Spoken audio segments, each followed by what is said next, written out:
the Son, and of the Holy Spirit. Gracious and loving Father, we gathered here today in your presence to remember and honor the life of our dear brother in Christ, Kuya Marlon.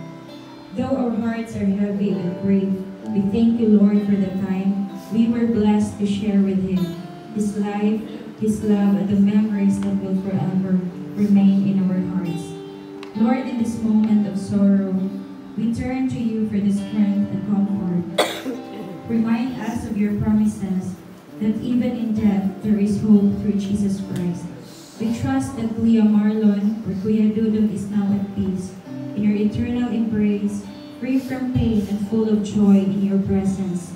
As we stand here, we remember your promise in John 11:25. I am the resurrection and the life. He who believes in me, though he may die, he shall live. Lord,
All my life you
mensahe na to karon is about hope and comfort. Paglaom o isa na comfort.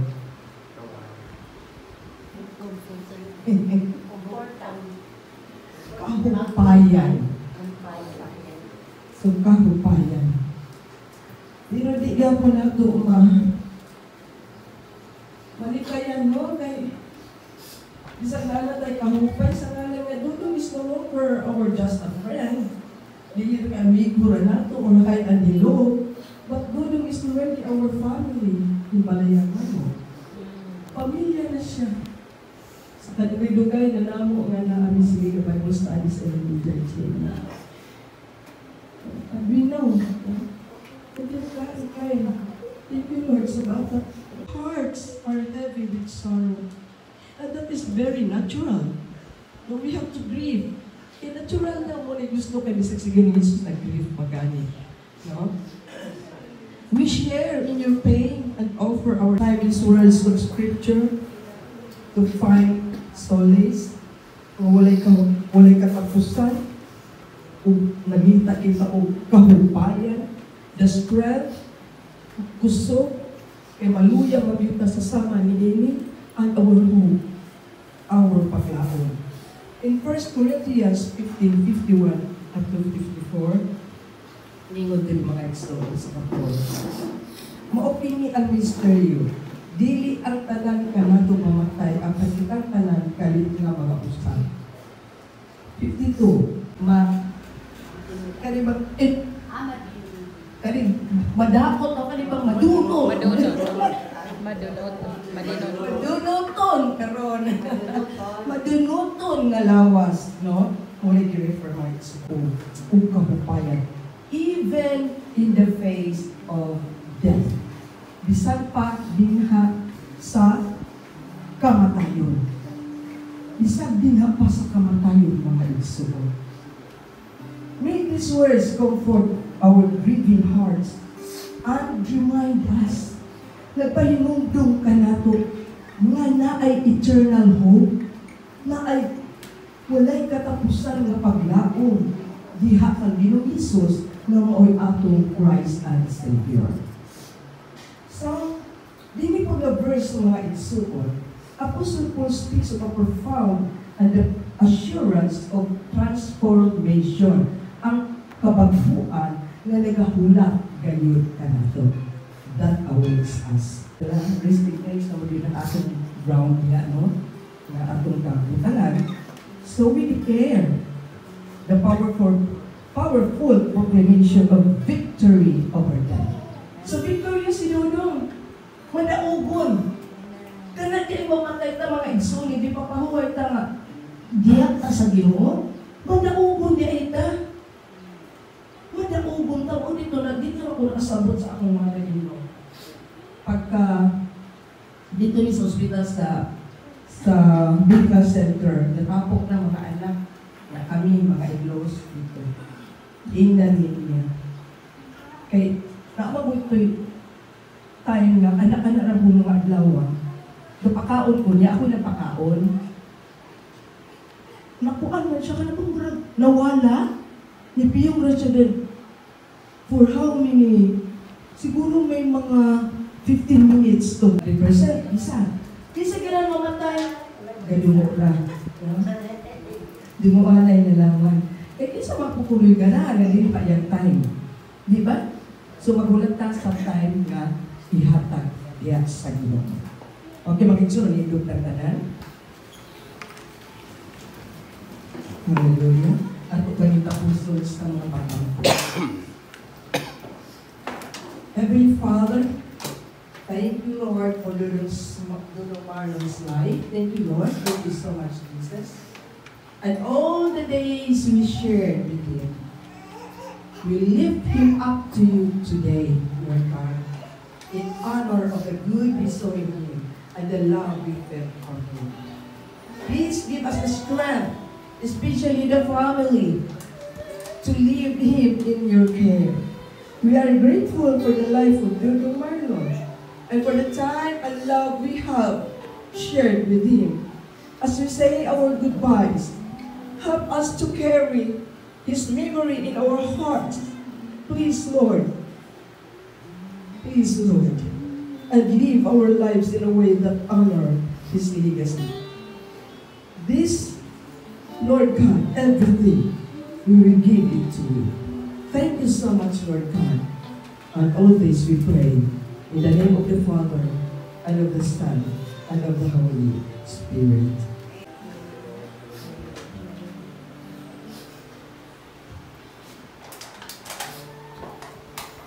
Anan, let me start by expressing my gratitude to everyone for coming here today.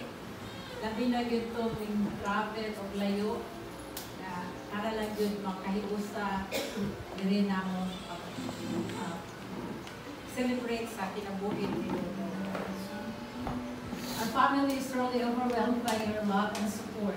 Naghandog tayong salamat.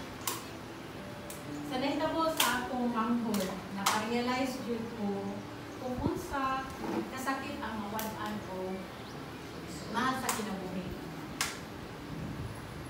Although I knew this day would come, but it still hurts so much.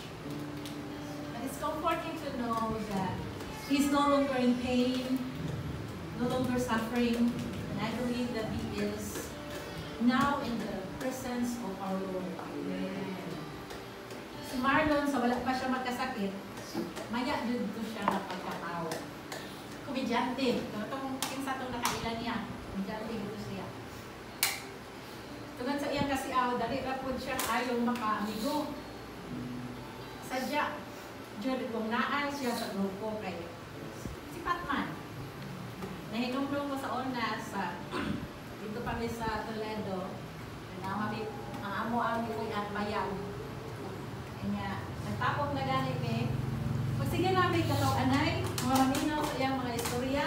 Kasi ang madugay siyang pinagin sa iyang pagsunti ba, pagsaysay niya sa mga nahitabo, makatawa dyan ka. Si Marlon, dito na siya nagtubo ni Lolo, dito sa bukiran sa San Carlos. Kanya. Kato si Lolo, paano to siya kana mag-uma man to siya. Sabot mag-uma, mabaot na nya. Upon mataong Lolo, kaya maghalad. Halad siya o kanang kaya para pudaghan ko lo iyahang abot. So, ang ihalad, pulo kabuok ugis nga manok. Gilaan. Gilaray din na sa babaw sa bato. Ako kung Lolo, wala ka baw ka. Si Marlon, itago di ay dito sa tubangan sa bato, hindi niya makita. Kaya dako ka ng bato niya, ang mga kanan kuan, mga manok na sa babaw. Pero pagliin ni Marlon, yung ang mata ni Lolo, kanisugo na siya siyang seremonya, gihinay-hinay niya bitad ang usa ka manok. Iyan yung nakuha. Pagbuka pa ni Lolo, naanay usa nga bising. Lipay kay Lolo. Kay gidungog puno, gigawat ang iyahang halad. Karon, ang nakaparat. Kay tamang manay kay tumanong ka to. Excited kay si Marlon, pagkaon niya, tamang manay, wamanay lami. Si Lolo, pero siya, excited po kay si Lolo nga nagabi, nga, daghanan niya siya kaayo o ani, kay gidawat ang iyahang halad. Pero si Marlon, na-disappointed sa iyahang manok. Pero wajud siya masulti ni Lolo, ana. Wala niya sulti eh. Tawanan kayo, Mas Marlon. So, nabalhin na siya sa Toledo, dito na siya namo. Kanya. Mga teenagers pa, labi ng mga laki, gano'n mo na sila kaon, ganado kayo kaon pa. Kaya ako si Tia Nini, naamay ako magigagawa din ron si Neil. Matulog man to siya, kung magpanood to. Ahoy, dyan siya. Karon, kaya pa-plaster na ng piniritong isda sa platira. Nahan mo dyan ko na siyang mukaon. Gusto niya, naimog siya pa. Kaya kahit tulog mas niya, nahan po siya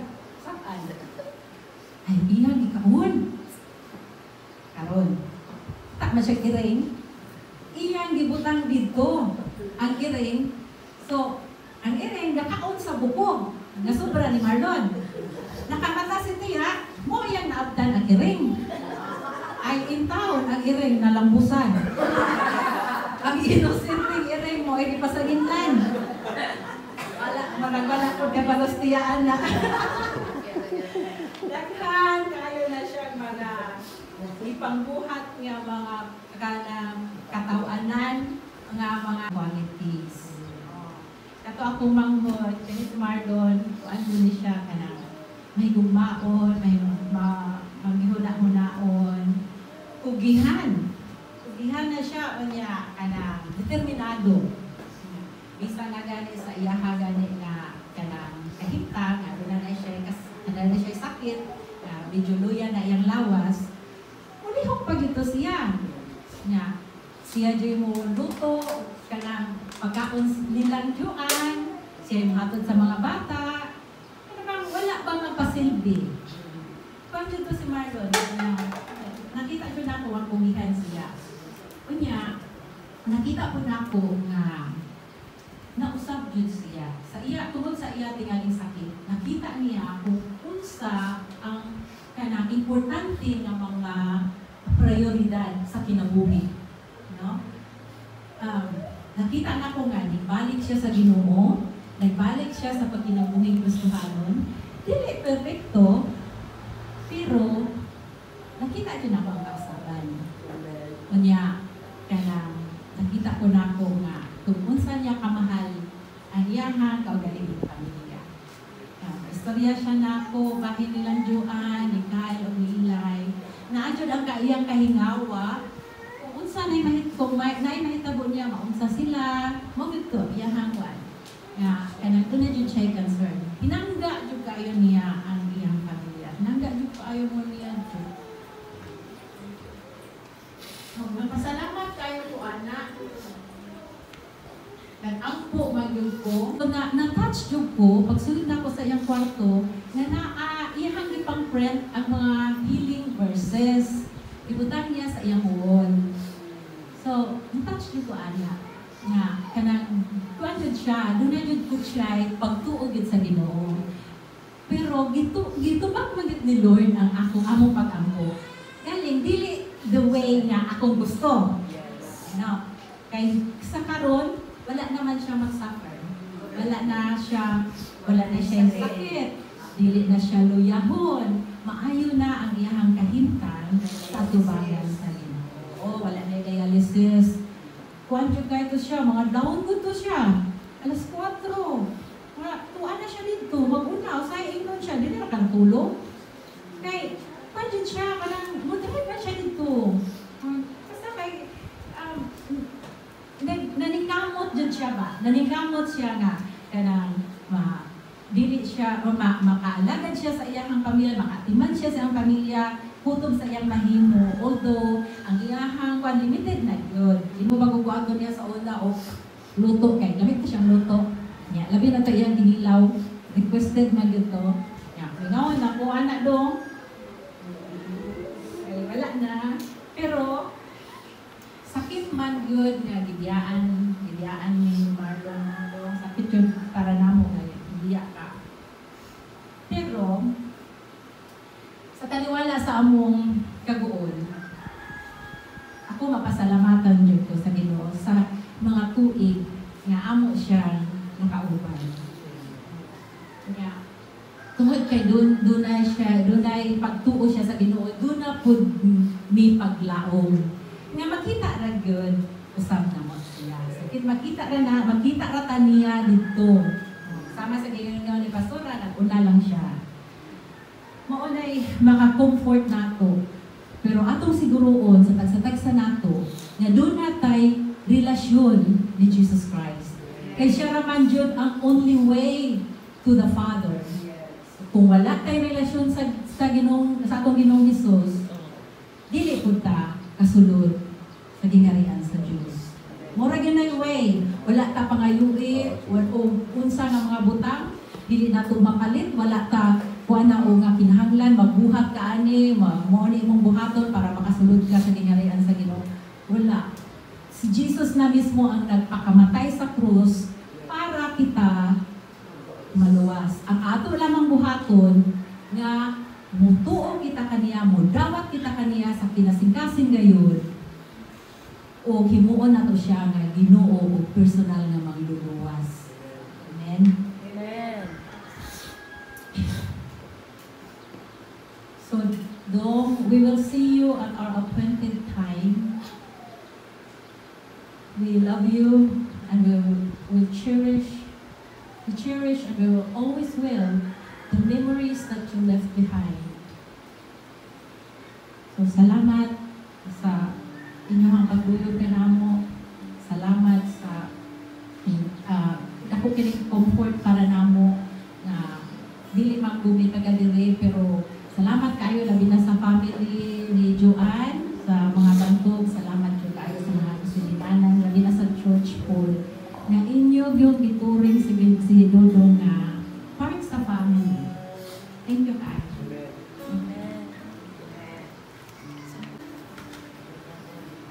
Maing buntag sa tanan. Sa wala pa kailan ako diha si Neil Gutang, taga Toledo. Kami sila si Jenny, sila tanan ito unang puyo sa amuha. Gikan sila sa Negros. Yan to sila sa Toledo. Dito sila unang puyo sa amuha. Kanya si Jenny mo na una. Kanang sunod na po sila ang sunod na po sila Charot. Kanya ang akong may kasulti ni Marlon kay ang among tawag ida ni Bro. Sukad pa sa una. Bro ang among tawag ni. Kauban mi sa mga bugoy-bugoy sa una sa Ibo, sa Toledo. Way back atong mga katanon kami ba. Usami sa mga nagbato mga basa o mga agi diya sa amuha kay kuno lagi nagkuan mi nga mga kuan kuno mi mga lipon nga mga patis-patis ba, pero nagpasalamat ko sa Ginoo iya ming giusab kay si Marlon pinaagi sa akong inahan nga aktibo sa simbahan na convert me og Christian. As a matter of fact, si Bro Marlon nakaduyog po din siya sa akong simbahan o gitara. Habang kanang while we are praising and worshiping the Lord. So, usa na sa mga nakatunan ko nako nga unsa siya kalig-on po sa iyang kinabuhi, unsaon nakakuan ko niya unsaon pag-survive sa kinabuhi nga dili na ito mas spelling kasi kuan man na siya, kinabuhi man na siya. Pasensya na kay medyo usahay makalimot ko mag-Tagalog ko usahay. Kay naamang sa Manila karon gag usahay makalimot ko sa mga words nga Cebuano. Okay na. So, back to Marlon, usa siya sa mga kuan. Ako pong ikuhanan o kusog. Ikuha kusog. Na-encourage ko sa iyang kinabuhi tungod kay kuan siya, buhutan. Kanang although sa kuan lang sa pagkatinon ng istorya, nadala na nato sa mga kabuhan. Ako may naanin to. So, ako siya ginagawa nga aylan sa kuan kay mga matanmon pa kayo ta. Ako sa nakuha na ta, nagmakalma na ta. So, to make the story short, na-convert me sa pagka-Kristohanon. Kunya, si Marlon, kuy-kuy gani kami ni Ramel. Kami mag-youth fellowship.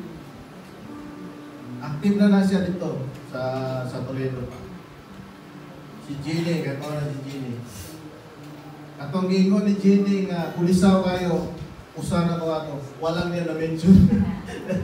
usa na ko sa mga kulisaw ato nga kami kay magkabarkada ni Marlon in terms of mga kabuang, sa mga komedya, ang kasagaran ng mga komedyahan, si Dehaidi, asa ang Dehaidi? Si Dehaidi. Asensya na Dehaidi ha. Magkuhan na ni si Marlon na joke gini siya. Unya, o magkatandem hilak na si Dehaidi. Mahilak na siya, alilay. Muabot yun ang tayo nga kuhan, magbuha ng mga kabuang sa kuhan, madili yung kabuang na kuhan. Katang mga joke-joke ka ba, itong mga bulak-bulak sa itong kinabuhin. So, ang di yun ako makalimtan ni Marlon, natuwa siya sa amuha, katong nangaligo, may dagat. Kani alikre kay di man siya kamumulangoy gikan siya sa San Carlos, di ni siya kamumulangoy.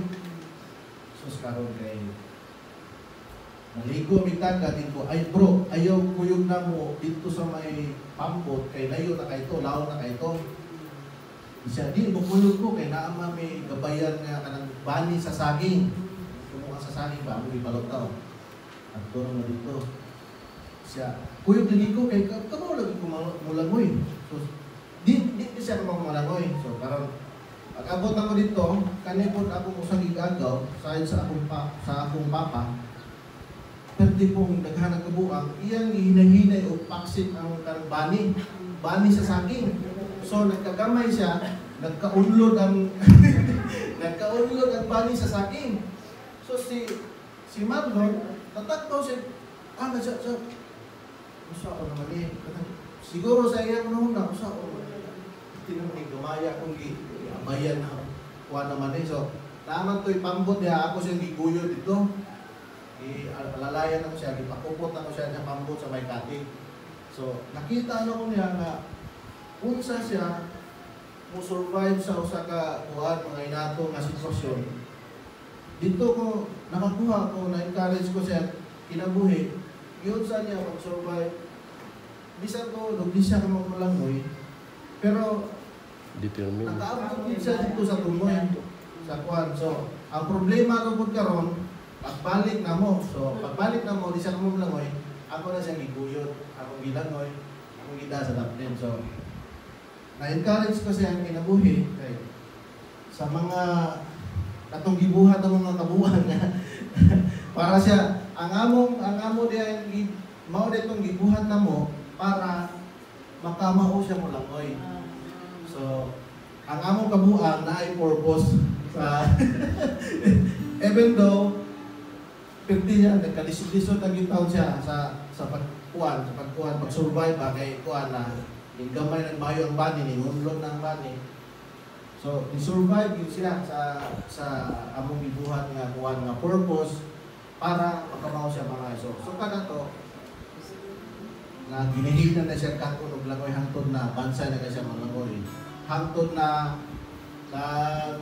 kapuyog pamiani nga nag-apply mi og Navy. Na usa ka kuan dito, graduate og swimmer to siya sa University of Cebu. Varsity player ko siya. Mo'y akong kuyog. So, i-train mi niya. Paglangoy. So, si Marlon, bansay na naman langoy. Kami, bansay namin ito. Nihat to, try out mi sa screening, physical screening sa Navy. So, nakapasa mi. Pag-abot lang sa examination, wala mi kapasal kay i-cut off ang among grades. Imbis na 85 ang passing grade. Ihimo nilang 87 siguro na kay pakil system sa una ron kung na kay kuan nga adjust nila ang kuan ng grading system. So wala may kasulod pero survive gyapon si Marlon. Dugay na nato wala makuan makita tungod kay ning eskwela nako sa syudad siya diha pa na kay nauna man ko manghod ko niya ni Marlon, pero nauna ko eskwela kay undang man siya sa eskwela. Nauna ko og pila ka grade 2 ka year man siguro. Nauna ko nag-college, so dili na kay ni magkita kay weekend na lang ko makabukan kaulit. So nagkuhan ko ni siya, nag-baker sa ako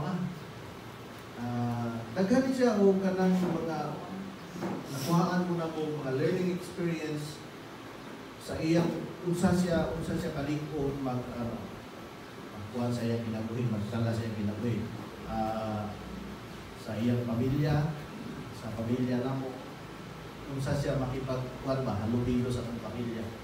So bro, ang akong ay sulti lang yung mga na naman sa si Marlon na naman kapiling sa atong Ginoo karon. So lastly ang ma-encourage lang nako kay kita na pamandiri. So ari ko ma-encourage ninyo kay si Marlon na imutang naman na sa uban sa atong Ginoo. So ari lang ko ma-encourage at sa ato nga naa karon diri isip pagsumpay sa pastora sa mga promises sa atong Ginoo diri sa Isaiah 41:10. Nagaingon na we live in a broken, fallen world, but there's another chapter coming. So nani sa Isaiah 41 versikulo 10 ang ako lang may sulti. There is another chapter coming for us. So, kita nga na dili karon dapat ay chapter nga ato bangunon sa sunod. Dili lang kani kay kani atong kinabuhi karon lumalabay lang. Diba? Amen ba? Amen. Tapos ang atong next chapter mo na natang marulon karon. So, kita naa diri ang ako lang i-encourage. We must have a relationship to the Lord. Amen? Amen. Kay kung wala tayo relasyon sa pagsagisulti pa ni Jenny, kinahanglan natin tayo relasyon sa Ginoo para sa next chapter sa atong kinabuhi, kauban na ta ni Lord sa langit. Amen. Amen ba? Amen. So, daghang salamat sa pag-ari. Kami, we came all the way from Manila. Nagbakasyon kami sa Toledo. Pag-abot naman sa Toledo, one day after, nag-post si Jenny na mo na nahitabo. So, we decided right away na muari yun. Kay si Marlon, usa na sa akong pinaka-close. I consider him as my brother. So, wala ko igsoon na lalaki ko. Wala ko igsoon na lalaki. Duhara may ko magsuon, babae. Tuwa sa laing nasod. So, I consider him as my brother. Also, Ramil as well. Ako na silang i-consider nga brother. Ako igsuon na lalaki. Bisan si Jenny, ako nang i-consider akong maguwang mga babae.